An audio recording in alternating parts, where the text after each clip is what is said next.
Salut Mathéo. Salut. Tu vas bien? Nickel. Tu vas bien. Donc là, juste avant, on a fait la vidéo présentation du New Holland. Ouais, T6, et là, du coup, on 50. est sur un Dutz, un Agrotron. Ouais, 155 chevaux du coup, lui. Ouais, il est de quelle année? Il y a 7 ans, franchement, 7-8 ans. 7-8 ans. Ouais, ça. Si tu peux nous en parler un petit peu, si Donc, tu peux survoler le sujet. C'est une boîte semi-manuelle, donc du coup, on passe les vitesses normales, quoi. Ouais. Moi, j'aime bien, c'est au niveau des pneus, il y a beaucoup d'adhérence avec ces pneus-là. C'est du Continental. Ouais, Continental. Ça remplace un peu Michelin, c'est un peu de moins de bonne qualité. Mais... C'est pas étonnant, t'es en 480 à l'avant quand même, hein. Ouais. T'es plus large, hein. Ouais, là, on est bien large sur celui-là. Ah, t'es en 520 tout, ouais, t'es bien chaussé aussi, hein, t'es en 38. Hein. Donc du coup, sur celui-là, à 10 bleus aussi. Là, devant, on a un relevage avant. Ensuite, on a le troisième point. Ouais. Tu t'en sers pour quoi?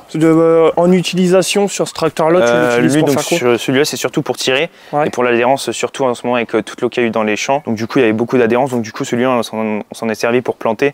Donc du coup, on vient mettre l'outil à l'avant pour, ramoner la terre, casser la terre. Et ensuite, derrière, semoir avec l'air rotatif. C'est un tasse avant que vous mettez? Ah ouais, avec le troisième point. Le poids avant, papa, il est combien le poids avant? Sur le tasse avant, on est sur combien? Donc voilà. Ok, une tonne 2. Une tonne 2 et 800 kg pour la masse. Moi j'aime bien, c'est le devant dessus. Pardon, je t'ai coupé. Ouais. Le devant avec les feux, j'aime beaucoup. Franchement, j'allais le dire aussi parce que comparé au New Holland, il fait agressif. Ouais, sans la fourche, il est bien, mais lui, quand tu le vois d'en face, il est agressif. Ouais. J'aime bien le niveau des phares aussi l'avant, au niveau comment le capot il est fait. Et aussi les deux phares qui viennent sur le côté, j'aime bien aussi comment ils sont faits quoi. Il est profilé. Ouais, ça j'ai vu quand tu l'as ramené le tracteur, il y a eu un petit souci au niveau de l'échappement. Il s'est passé quoi? Un quoi? C'est un tracteur à tirage, il tire. Ouais, il tire. Voilà pourquoi. Non mais justement c'est marrant parce que ça on dirait qu'il crache, tu sais. Ouais, le bout. Ah ouais, le bout, c'est parce qu'en fait c'est le tracteur qui fait qui tire dans la ferme. Donc du coup c'est souvent lui qui est le plus dur. Ouais, donc il a surchauffé. Ouais, voilà. Et puis le pot il a peut-être dû fondre au bout. Fondre un peu. Comme le John Deere, vous allez voir après, ils font aussi le bout. Là on a la caisse à outils. Ouais, caisse à outils, pareil. En dessous la batterie, je crois. Ouais, je crois que c'est la batterie en dessous. Là, la CB. Ouais, la CB aussi. C'est pour la moisson? Oui, la moisson, ou bien quand on est dans les champs à deux avec le New Holland, on se parle, c'est plus simple que les téléphones. Ouais, donc du coup, celui-là, il a une benne pour les céréales. Oui, une benne pour les céréales. Donc celui-là, on a une benne de 14 tonnes, mais on cherche souvent 17 tonnes dedans, donc du coup une 2 essieux, ouais.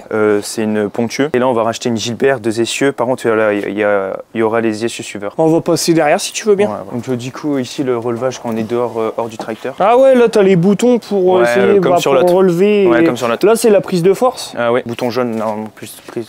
Non, pour mettre ton... Bouton jaune, ouais. Ouais, bouton jaune c'est pour mettre, comment ça s'appelle la prise de force. Ouais, tu sais, non mais en gros que ça tourne légèrement pour que ça aille en face. Ah ouais, je vois ce que tu veux dire. Le troisième point, comme sur l'autre, ensuite on a tous les prises hydrauliques. Donc ici on voit bien aussi à travers, c'est bien aussi ce lien. Ouais. Voilà. Comme ça tu vois ton niveau, tu peux remettre si... Donc, franchement lui derrière à nettoyer il est bien. Après les caches c'est bien, après les caches en caoutchouc comme là je vous avais dit sur la vidéo d'avant ils ont fondu. Donc du coup il n'y a plus dedans du tout parce qu'ils ont rétréci avec la chaleur. Ouais, la chaleur du soleil. Ouais. Donc du coup derrière j'aime bien aussi l'esthétique au niveau des phares ronds, moi je trouve ça cool. Ouais, c'est joli. Ouais, j'aime bien les phares. Il est de quelle année? Attends, t'as dit il y a 7 ans. Ouais, 7 ans, donc il est de 2016. Ouais, 2016, un truc dans le genre. 2016, non, 2017, plus 2014 plutôt. 2022, 2023, 2024. Non, c'est ça. 2016, 2017. Ouais, 2016. 2015. Ouais, 2015. Je vous dirai en commentaire. Ouais. Du coup, c'est basique l'arrière. Il n'y a rien de spécial sur celui-là. Il n'y a pas du tout d'informatique sur celui-là. C'est vraiment de la mécanique, quoi. C'est du pur et dur. Ouais, voilà. On va passer là sur le côté. Bah là, ici, comme vous pouvez le voir, il y a toujours les mêmes boutons pour relever et redescendre le relevage. Ici, pour mettre ta carotte bien en face. Là, bah ouais, bah ça, toi. Non, ça c'est l'enclenchement de ta prise de force. C'est pas pour mettre la carotte en face. Mais si, ça fait pas tourner ton téton pour que tu mettes ton... Non, ça c'est quand tu veux enclencher ou désenclencher ta prise de force. Ouais, donc j'ai dit... déjà attelé. Ouais, voilà. Pour faire bouger ta carotte, il faut te mettre au neutre au niveau de la boîte de vitesse, là-bas, en haut. Parce que tu sais, je me rappelle que des fois, chez André... Ouais, chez André... Là, tu vois, il est bloqué. Ouais, mais chez André, ouais. Et tu vois, tu vas le mettre au neutre sur ta boîte de vitesse de... prise de force. De prise de force. T'as une boîte de vitesse, forcément. Ouais. Tu le mets au neutre, tu vas savoir la bouger. D'accord, ok, ouais, j'ai dit des conneries, je suis désolé. Mais le bouton, ça n'a rien à voir. Non, là, c'est pour arrêter quand on est dehors. Et là, en fait, c'est, imaginons, si tu mets, par exemple, comment ça s'appelle? Si tu mets un semoir derrière. Non, pas un semoir, attends. Moi, je veux te dire un autre truc. Tu sais, les broyeurs. Ouais. De refus. Non, pas ça. Le mixeur. Oui. Si t'es dehors, imaginons que t'es pas dans le tracteur, tu peux appuyer sur le bouton, ça va le mettre en route. Ça va le mettre en route ou ça va le mettre en route, ça dépend. Ça dépend. Et attention, une fois qu'elle est mise en route... Mais c'est dangereux. Non, attends. Une fois qu'elle est mise en route, tu descends, tu l'éteins, tu peux pas la remettre en route dedans. Enfin, après, à voir sur les autres tracteurs comment ça fonctionne, mais sur Valtra, c'est pas comme ça. Tu descends, t'appuies dessus pour l'arrêter, elle va s'arrêter. Tu peux pas appuyer dessus pour la renclencher. D'accord, bah attends, je réexplique vite fait. Donc là, en fait, si jamais vous avez un outil dehors et que vous pouvez pas accéder au tracteur ou que, imaginons, vous avez un souci au niveau du temps pour que ça aille plus vite, vous appuyez sur le bouton pour déclencher la prise de force. Ah, voilà, c'est ça. Mais je trouve ça, c'est un petit peu dangereux, mais de toute façon, t'as pas le choix des fois. Dans l'agricole, c'est dangereux. T'as dit quoi? L'agriculture, c'est un métier dangereux. Ok, bon, vas-y, je t'écoute pour la suite. On aura fait le tour, ensuite on va monter à l'intérieur. Je te suis. Du coup, là, la différence avec le New Holland, c'est que le carreau est coupé en deux. Ouais. Du coup, on a deux vitres. Bah, je trouve. T'as pas d'aillon dessus? Non. Non, ouais, c'est. Tu peux pas rouler trop, ouais, non, c'est pas possible. Non, c'est pas possible. Sinon, tu vas brouiller ton carreau. Ouais. Tony, tu te rappelles quand André, je roulais avec les portes ouvertes, qu'il n'y avait pas d'aillon sur le. C'était sur le Massé? Non, le Massé, il y avait un aillon. Sur la RS. Ouais, tu peux pas fermer la porte. Vous avez un siège passager. T'as le tour ouvert, tu? Ah ouais. Mais juste, il y a un peu ça, je l'ai fait hier au Karcher, ça va, mais voilà. Après, il travaille le tracteur. Il y a une prise derrière pour l'instant. Du coup, voilà. Ah, ça c'est bien ça. Ça c'est bien. Ouais, comme sur l'autre. Et après, tu peux mettre ça pour pas prendre plein soleil, c'est le tracteur. Bah, ici, c'est simple. Ici, on a la clim, on a le frein à main, logique. Fonctionnel.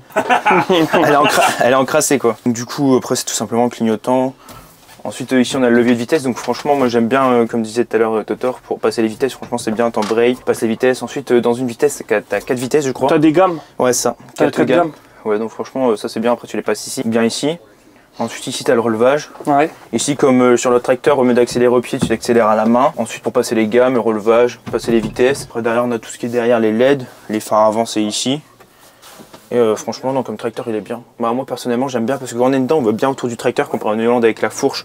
On n'a pas trop de. Ouais, t'as pas trop d'aillon, bah, t'as pas trop de métal. Lui, quand on est bien avancé, puis quand on roule, franchement, on voit bien tout autour, on voit les roues, donc franchement, c'est bien. Bah, c'est cool à conduire. Il est confortable? Oui, il est confortable. Cabine suspendue? Ouais. Ouais, ça se sent. Ouais. T'as des anecdotes avec ce tracteur-là, des frayeurs, des conneries? Ouais, cet été, je me suis fait une frayeur. J'étais sur une grande route, il y avait une grosse descente, du coup, j'étais en ligne droite. Il y avait un tracteur qui venait de tourner et qui a déjanté parce que c'était un petit tracteur et derrière avec. Il a déjanté? Ouais, il a déjanté avec une 18 tonnes bien chargée. Non. Ouais, donc du coup, bah, j'ai ralenti parce que forcément j'étais voilà quoi. Ouais. Et ensuite, du coup, je roule à 30 km/h. J'étais avec ma mamie à cette époque-là et je regarde dans mon rétro et je vois que ça fume. Du coup, je dis, bah, c'est bizarre. Je vois des appels de phare, donc du coup je continue à ralentir.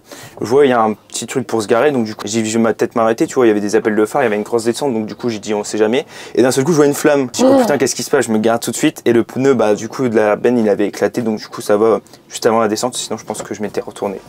Donc du coup voilà. Ah, c'est pas marrant quand ça t'arrive. Ouais, c'est pas marrant. On a eu de la chance, on a su avoir un dépannage dans l'heure qui suit, mais franchement ouais, c'était cool. Après quand t'es là, tu dois appeler ton père, ton chef d'exploitation. Allô, ouais, t'as fait quoi? Ah, là ça va, je pense qu'il. Non, il m'avait pas engueulé, ouais, parce que voilà. Mais ça fait toujours chier quand même. Ouais, c'est pour la. Ça arrive à tout le monde. Après là, c'est même pas. On venait de changer les pneus. Du coup neuf et en plus c'était le pneu intérieur donc du coup on peut pas dire que c'était à l'extérieur, j'ai chopé quelque chose et tout, donc non il paraît que c'était une malformation du pneu parce qu'en plus c'était neuf et c'était à l'intérieur de la route donc du coup bah et puis après il faisait chaud. Ouais il faisait chaud. Bah voilà après tu sais t'as qu'à choper un nid de poule. Et puis celui-là comme mon père il est dans la pâteuse et moi je conduis les bennes, en fait celui-là il faisait que des allers-retours et pendant que je faisais allez sans mentir 3 bennes, en plus c'est la deuxième benne. Donc du coup en fait c'est le tracteur vraiment qui roulait toute la journée, genre vraiment H24, donc du coup il commençait vers midi et terminait vers quand ça passait vers 1h, 2h du matin. Parce que c'est vrai que l'année dernière l'humidité elle montait fort vite sauf la dernière journée. Donc lui ce tracteur là c'est vraiment que pour c'est le tracteur de tirage de la ferme, voilà, c'est ton plus gros. Ouais le plus gros, 155 chevaux, 4 cylindres donc ouais, il est fait vraiment, parce que je sais qu'il y a des tracteurs. Ouais il est fait vraiment, bah franchement il tire bien comparé à une Hollande qui est neuve donc du coup il y a un rodage à faire. Franchement il tire vraiment bien, bah on sent la différence. Ah tiens, question intéressante, niveau rodage, niveau tracteur ça fonctionne comment? Niveau rodage, sur le Hollande, je sais qu'on a dû faire une vérification au bout de 100 heures, je crois. Ouais, mais genre, tu peux pas mettre ce que tu veux derrière, tu peux pas dépasser un certain nombre de tours. Ah non, il faut rouler quand même doucement, quoi, je pense. Après, c'est pas moi qui ai fait le rodage, mais je pense qu'il faut quand même rouler doucement parce que, comme le tracteur est neuf, bah voilà. Celui-là, j'étais jeune, quand on l'a acheté, c'était il y a 7 ans, donc du coup, j'étais fort jeune, donc du coup, je m'en souviens plus. Mais là, toi, actuellement, t'as 18 ans et t'as appris à conduire à quel âge? Franchement, j'ai conduit tout premièrement avec le déchômeur dans les champs, donc c'était simple, il n'y avait pas de prise de force ni rien, donc du coup j'ai commencé vers 12 ans, donc avec le déchômeur dans les champs après le blé. Ensuite j'ai commencé la charrue, j'ai commencé un peu de tout, les herbes et tout. Et ensuite cet été, non il y a peut-être 3 ans, j'ai commencé à conduire sur la route avec la benne. On y va doucement parce que j'avais pas encore trop l'âge de conduire, on y va doucement puis bah... Donc du coup les week-ends et quand t'es en vacances, tu aides ton papa Ouais c'est ça. Donc quand il n'y en a rien à faire, je suis plutôt dans le rangement de la ferme, nettoyer tout ça. les engins agricoles, les nettoyer. Après, par contre, quand on est dans les champs, je prends la place de mon papy parce que voilà quoi. Je commence à prendre de l'âge, donc du coup, je prends sa place dans les champs. C'est bien, honnêtement, tu vois, j'aime bien parce que ça remet une bonne image de la nouvelle génération. Quand tu regardes, ça tourne un peu à la dérive. Et... Après, franchement, je fais pas ça par obligation. Franchement, j'aime bien faire ça. C'est ta passion. Avant, j'étais plutôt attiré vers mes 9-10 ans vers la console. Mais j'en fais toujours de la console, mais genre, j'en fais moins. Je suis plus dehors quand il fait beau, quoi. Farming Simulator? Ouais, Farming Simulator, un peu de Fortnite. Tout, sur PC ou PS4? PS4 Farming Simulator et PC Fortnite. Bah, ton pseudo TikTok, c'est ça? Ouais, ton pseudo TikTok, il est là. Si jamais il y a des gens qui veulent jouer avec toi, ils t'enverront un message. Ouais, nickel, vous venez privé et je suis souvent live le mercredi ou le. Sur Twitch?